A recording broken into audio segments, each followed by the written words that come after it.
புதுவையில் வாய்க்கால் கட்டும் பணியின் போது சுற்றுச்சுவர் இடிந்து விழுந்ததில் 5 பேர் பலியான சோக சம்பவம் நடந்துள்ளது.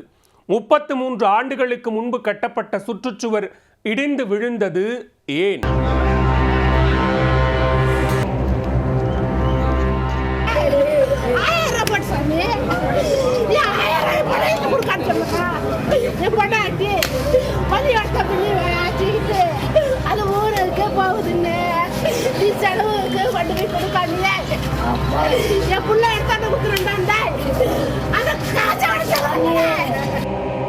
புதுச்சேரி முதலியார்பேட்டை தேங்காய்த்திட்டு வசந்த நகரில் மழைநீர் வடிகால்வாய் கட்டும் பணி நடந்து வருகிறது.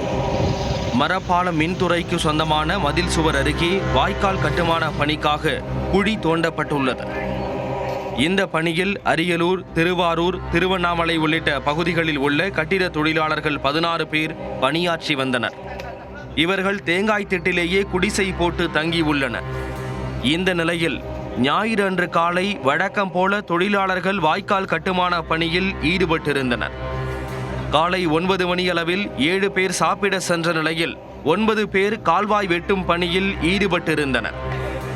அவர்களும் சாப்பிட செல்லலாம் என நினைத்து புறப்பட தயாரான போது திடீரென மின்துறைக்கு சொந்தமான மதில் சுவர் இடிந்து சரிந்து விழுந்தது.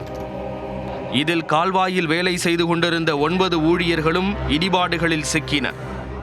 அவர்களின் அலறல் சத்தம் கேட்டு அக்கம் பக்கத்தினர் ஓடி வந்து அவர்களை காப்பாற்ற முயன்றனர். சம்பவ இடத்திற்கு விரைந்து வந்த தீயணைப்பு துறையினர் இடிபாடுகளில் சிக்கியவர்களை மீட்கும் பணியில் ஈடுபட்டனர். ஆனால் பாக்கியராஜ் என்பவர் மீது சுவர் முழுவதும் இடிந்து விழுந்ததால் அவர் உடல் நசுங்கி சம்பவ இடத்திலேயே உயிரிழந்து விட்டார். மீதமுள்ள 8 தொழிலாளர்களை மருத்துவமனை கொண்டு செல்ல ஆம்புலன்ஸ் வர காலதாமதம் ஏற்பட்டது. உடனே மினி லாரியில் 8 பேரும் மருத்துவமனைக்கு கொண்டு செல்லப்பட்டனர்.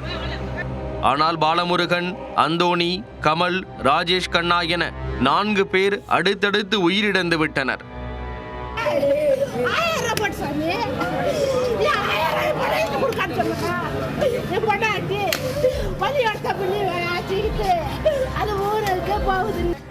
சுவர் இடிந்து விழுந்து 5 தொழிலாளர்கள் உயிரிழந்த சம்பவம் அறிந்து புதுச்சேரி துணைநிலை ஆளுநர் சிபி ராதாகிருஷ்ணன் மருத்துவமனைக்கு நேரில் சென்று ஆறுதல் கூறினார்.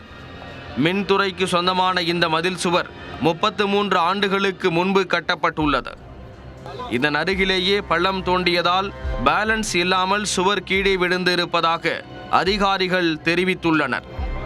5 பேர் உயிரிழந்த சம்பவம் தொடர்பாக கான்ட்ராக்டர் மற்றும் சூப்பர்வைசர் மீது வழக்கு பதிவு செய்யப்பட்டுள்ளது. இதேபோல் கடந்த ஜனவரி மாதம் புதுச்சேரி ஆட்டுப்பட்டியில் வாய்க்கால் வெட்டும் பணியின் போது அருகே இருந்த 3 மாடி வீடு சரிந்து விழுந்தது குறிப்பிடத்தக்கது. சுவர் இடிந்த விவகாரத்தில் ஒப்பந்ததாரர் மோகன், மேற்பார்வையாளர் விஜயானந்த் ஆகிய இருவரையும் போலீசார் கைது செய்தனர்.